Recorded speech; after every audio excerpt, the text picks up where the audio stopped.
Welcome to Working for Women, the Independent Women's Forum podcast, where we are changing the conversation about women and public policy for the better. Hello, I'm Hadley Heath Manning, Senior Policy Analyst at the Independent Women's Forum and your host for today's Working for Women podcast. Today, I'm honored to be here with Linda Chavez, who's an expert on immigration and president of the Becoming American Institute, a group dedicated to promoting assimilation and elevating the perceptions of Hispanic immigrants among the American population. In the past, Linda has held a number of appointed positions in the U.S. government, including working as the highest-ranking woman in the Reagan White House. And she's also worked on a United Nations subcommission on the prevention of discrimination and the protection of minorities. Linda, thank you so much for being our guest today. It is great to be with you, Hadley. So maybe to get started for our listening audience, can you just tell us a little bit about the work that you do at the Becoming American Institute? Well, I started the Becoming American Institute about 2 years ago because I saw a real vacuum among conservatives of organizations that promoted a pro-assimilation, pro-immigration point of view. Unfortunately, I think the immigration debate has become very polarizing, and the positions that once were common among conservatives, which was for generous immigration policies, support for the employer's right to hire whomever he or she wanted to hire to do a specific job, seem to have waned in recent years as people became concerned about the influx of so many illegal immigrants.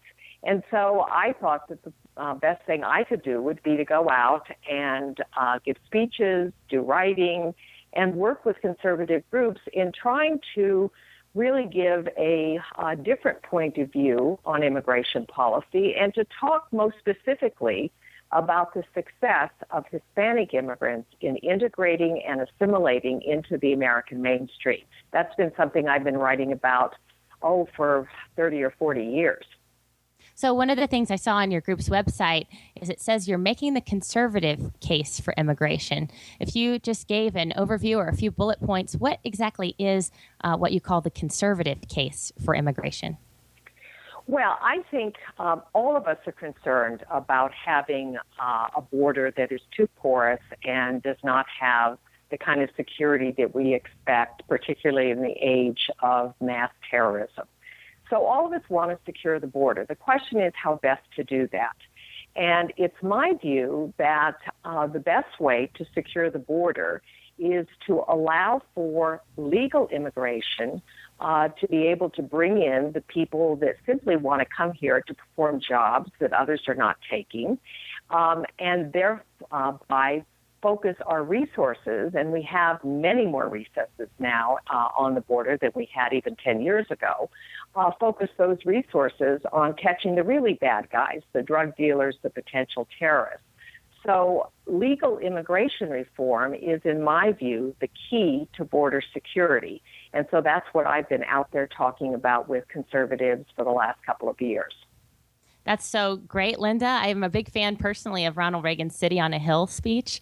And one of the lines that I like the most is about how, if this city has walls, then those walls have doors so that the people with the heart and the will to get there can contribute to our economy and to our society. So I know I'm paraphrasing Reagan's words, but I think that's a very important part of who we are as Americans. One of my concerns, and I hear this from elites on the right and the left who are in favor of immigration. And I also, I hear a different point of view, maybe from people who are opposed to immigration, even sometimes opposed to legal immigration, is that the people who suffer most from immigration are low-skilled American workers or middle-class Americans who don't, maybe have a lot of skills to compete in today's economy. So this expression that I don't like to hear is the immigrants are taking American jobs. But what's your counterpoint to that? Or how can we explain better that people aren't really taking jobs from other people?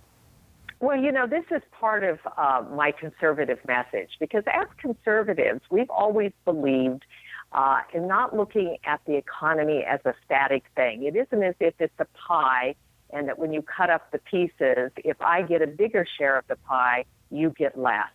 That has never been the conservative approach to the economy. We've always understood that the economy is a dynamic thing, that in fact, if you grow the economy If you expand the economy, there's more for everybody. And this is very important in understanding the role that immigrants have in our economy. It isn't that immigrants are coming in and that there are a fixed number of jobs in the United States, and for every immigrant who takes a job, that means one less American who has a job.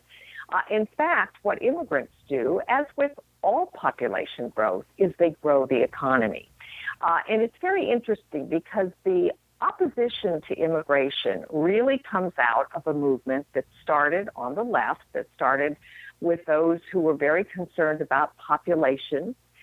They wanted to make sure that the population did not grow. In fact, the founder of the organization was the former president of the Michigan Planned Parenthood Association. He was on the board of the Sierra Club.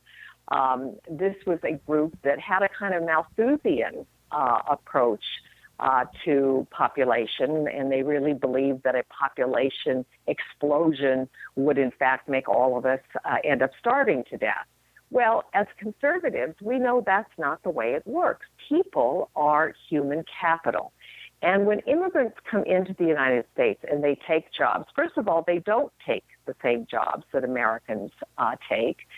Immigrants fall into two categories. They're either low skill. Many of the immigrants from Latin America come in without a high school education. They take jobs that do not require high skills and are not competing with Americans who, on average, have at least some college. And the other group of immigrants are those who come in at the very high-skilled end. We don't, unfortunately, produce enough native engineers and mathematicians and scientists, and so the immigrants who come in at the high end are taking jobs that otherwise would not, would go wanting because we don't have enough trained people. So this idea that they come in and take jobs that Americans would take is, first of all, not correct. They are in different sectors of the economy. But it's more than that. When an immigrant comes in and takes a job and lives in a community, what does he do? Well, if he has a family, he rents a house after a few years of working. Even illegal immigrants end up buying homes. They buy cars. They go to the grocery store and buy groceries. If they're successful, many of them go off and instead of working, as a gardener on somebody else's landscaping team, they go out and start their own company. All of this brings more money into the local economy and creates more jobs so that for every immigrant worker who's working, he's actually expanding the economy. And it really is the way that we as conservatives always used to look at economic issues. We understood that it wasn't static, that it was dynamic. And so my answer is you should thank an immigrant, not wish that he or she was not there when you see them working at jobs, because they are contributing to your local economy. That's such a great perspective, Linda. And I see sort of a parallel in the work that we do at IWF. We often talk about women in the economy. We're constantly reminding people that the economy is not a zero-sum game and that someone else's, success or prosperity doesn't necessarily dictate suffering for someone else. So I think that's an important and well-put point. But, I think a lot of people look at the immigration issue as a policy issue, and we wonder, is anything ever going to happen? Is anything going to change with regard to our laws? And so I want to ask you, what changes to the law or to public policy do you believe are necessary, would be beneficial to us and to people who immigrate to the United States? And do you see a way forward for immigration reform in the U.S.? Well, unfortunately, the politics of the issue right now have been become embroiled in presidential politics, and there's a lot more heat and rhetoric that's being generated than there are good policy ideas. But my view is that, yes, we absolutely need a major overhaul of our immigration laws. Our legal immigration system is broken, which is why we have a problem with illegal immigration. The 11 million people who are here now, about a third of them came in legally, by the way, and simply overstayed the terms of their visas. But even for the two-thirds who crossed that border illegally, often at great peril to themselves, didn't come here that way because they were too lazy or didn't, want to wait and apply for a visa and come the right way. The fact is, for most of the people who are here illegally, there was no opportunity for them to come legally. If you're a Mexican-born man and you have only a high school education or even less, and you have no first-order relative here in the United States, even if you were to apply in Mexico to immigrate to the United States, the fact is that if you were 20 years old, you would probably be almost reaching retirement age by the time a position opened up for you to immigrate legally. So that's the problem. People say, well, you should get in line. There really is no line. The line stretches for decades. And so what we need to fix is our legal immigration system. Right now we have a system that was started in the 1960s, and it grew out of the idea of reunifying families. So we give preference to people based on whether or not they have a close relative already here in the United States. Now, there was some logic in that. It's easier if you have somebody in your family here and you immigrate. They're more likely to help take care of you, find you a job, give you a place to live. So there was some logic in that, but it's now an outdated idea. And while we do need to have some form of the ability for people to bring close relatives, parents to bring their children to bring their parents, that ought not to be the basis of our immigration system. We need to look to what our needs are, what our economic needs are. And as I said earlier, those economic needs fall in two places. One at the high end for the so-called STEM workers, and one at the low end for people who are going to take jobs doing things like processing chickens or meat, or working on farms, or picking peaches and tomatoes and lettuce. Those jobs need doing, and unless we're willing to say, okay, we're going to get out of the agricultural business, we're going to grow all of our tomatoes in Mexico rather than having Mexicans come here to help harvest them. If we're willing to say that, then we could do without these workers. But again, that would have a devastating impact on local economies. We would be poorer for that, not richer. So we need to fix that immigration system so that people have a way to come here legally, and it ought to be skills-based. We also probably should give some extra points for people to come who already speak English, because I think this is one of the major frustrations that Americans have. They really hate the idea that when you go to the bank, or when you call, the pharmacy, you have to press 1 for English or press 2 for Spanish. That irritates people. And it is true that assimilation, the key to assimilation, is learning the English language.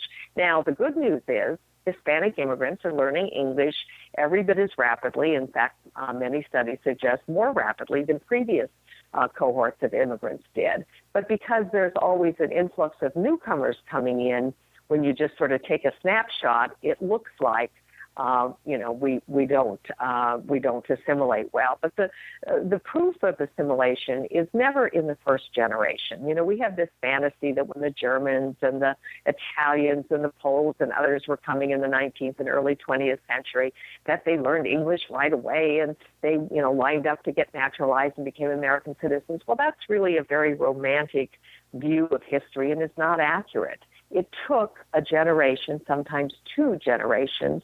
In the case of Italians, it took 70 years before Italian Americans caught up with other Americans in their education levels. So assimilation does take time. But the good news is, with Hispanic immigrants, which is the group about which people have the most concern, that assimilation is going very rapidly. Second generation Hispanics, those who have immigrant parents but were born here in the United States, graduate high school at virtually identical rates to non-Hispanic whites. There's only a 2% differential in the graduation rates. And the most remarkable thing is that they're actually slightly more likely to go on to college than the native born. So we're doing a good job of assimilating people, but giving extra points for people who speak English to immigrate, I think, is a good idea, because it would help really make that process go more smoothly. And there's no reason why you can't learn English, even if you are sitting back home in a village in Guatemala or Mexico. With the advent of the internet, language courses and the ubiquity of American culture, learning at least rudimentary English is something I think immigrants should be able to do. So I would base it on skills. I would base it on our needs, but most importantly, I would make it flexible so that when we have a lot of jobs being created, as we did in the 1990s when you had the biggest influx of illegal immigrants coming in, we let in more people legally. When we have a recession, the Great Recession that we had in 2008, 2009, then you shut off the spigot. You don't let as many people. And in fact, illegal immigrants really do respond to market forces. There are far fewer illegal immigrants coming today than there have been in 4 decades. And that's because the Obama economy has been lousy in terms of creating the kind of jobs that they would be able to obtain. So, we saw the construction industry bottom out, and it hasn't really come back yet. That was the biggest source of jobs for illegal immigrants. So they are actually responding to the market. What we need to do is make our legal system respond to the market so that we bring in people when the economy is good, and we bring in fewer people when the economy is not doing so well. Well, everything you're saying, Linda, makes perfect sense to me. But do you see any policymakers who are talking about, some of these solutions and some of these shifts and attitudes towards immigration reform? Are there any leaders or policymakers out there doing a good job talking about the immigration issue? And if there's anyone out there you think is doing a particularly bad job, you might mention that as well. But how is this issue playing out in today's politics? Is there hope for some leaders or some policymakers to do good things? I spend a lot of my time on Capitol Hill meeting with members and their staffs on this issue. And what I'm hearing from my fellow conservatives is nothing is going to get done until 2017. And there's a very simple reason for that. They do not trust the president to implement a law properly. I mean, when the president signed his executive orders right after the election last year, he really poisoned the well in terms of any productive dialogue in working out a solution for this issue. It was really a slap in the face. He didn't do it in such a way that he brought people in and said, look, let's start talking about getting something moving. And if it doesn't get moving, then I'm going to have to take, executive action. That would have been one approach. He didn't take that approach. He simply threw up his hands and said, without ever really sitting down productively with the Republican leadership to try to move something. So I think we're not going to see anything till 2017. But there are a number of policy people out there. Marco Rubio is saying all the right things in the presidential race. He's saying first we have to secure the border, then we have to tackle legal immigration reform, and then after we've done those things, then we will deal with what to do about the 11 million people who are here. I think as a practical matter, that's going to be the way it happens. You're not going to see any significant change until you have border security coupled with legal immigration reform. And as I said, and I think as Senator Rubio knows full well, the two go hand in hand. They're complementary.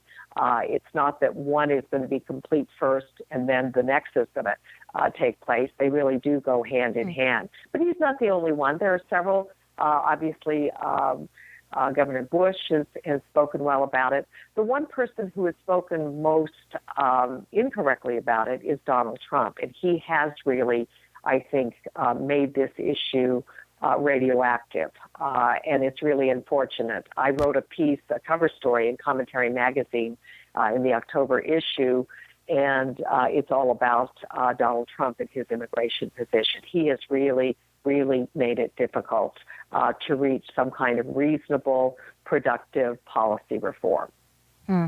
So, Linda, stepping away from the policy issue of immigration, is there anything that we can do as individual Americans or in our communities to help foster a better discussion about immigrants or about immigration in the United States? Well, I think one of the most important things is get the facts right. We are not being invaded now by, hordes of illegal immigrants who are sneaking across the border to steal American jobs. That's not what's happening. As I said, illegal immigration is down to a 40-year low. In fact, there are fewer Mexicans immigrating than leaving the United States. The Mexican-born population in the United States for the last 2 years has been shrinking, and it has always been the largest source of both legal and illegal immigration. It isn't now. China and India surpass Mexico now in legal immigration. So get the facts right. Secondly, take a look at the reality of the jobs that people are doing. I always say to my conservative friends, do you really want your child or grandchild to go get a job picking peaches in the western slope of Colorado or cutting up chicken parts in Greeley, Colorado? Is that what you want? Is that what you've spent, all the money we have on education and for your child to do that job? And yet those jobs are important to our economy. And so why not give the opportunity for somebody for whom that is really a step up and provides a toehold in the American economy? Why not give that person a chance for that job? And again, they're going to spend their money in your local community. They're going to pay taxes in your local community. 100% of immigrants, including illegal immigrants, pay property taxes, either as, if they're homeowners, they pay it directly. If they're renters, they pay it through their rent. 100% of them pay sales tax. A huge number of them pay Social Security taxes, even if they're here illegally and don't have their own Social Security number. In fact, $12 billion a year in extra cash flow comes into the Social Security system from the contributions of people who are working illegally. So just get the facts. There are many good sources of information. The Becoming American Institute .org is our website.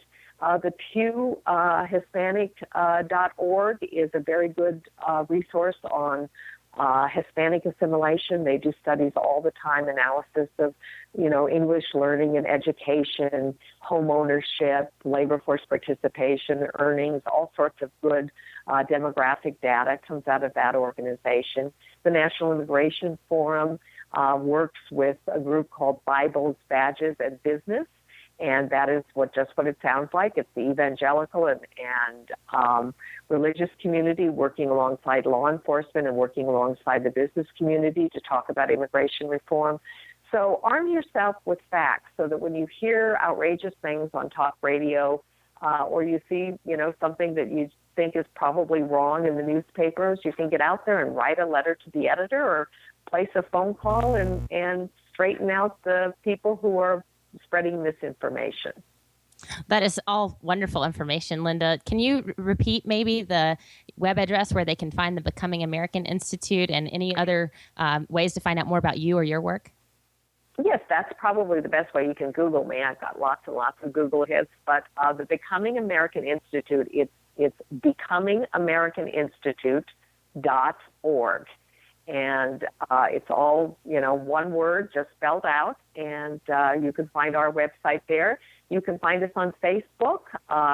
We'd love you to go and join up there. And we try to do frequent updates to our website with news articles and the most recent research and the most recent things that I've written on the issue. And you can also read my weekly column, which is available at Town Hall. It's in newspapers around the country, but one of the best sources for it is Town Hall. Thank you so much, Linda. Thanks for being our guest today. Thank you, Hadley. Okay, so this has been another edition of IWF's Working for Women podcast. We really appreciate Linda Chavez for being our guest today. And for those of you who listened, thank you for tuning in. You can find out more about this topic and many more at IWF.org. If you enjoyed listening to this podcast, please give it a thumbs up, share it on social media, or stop by IWF.org for similar content.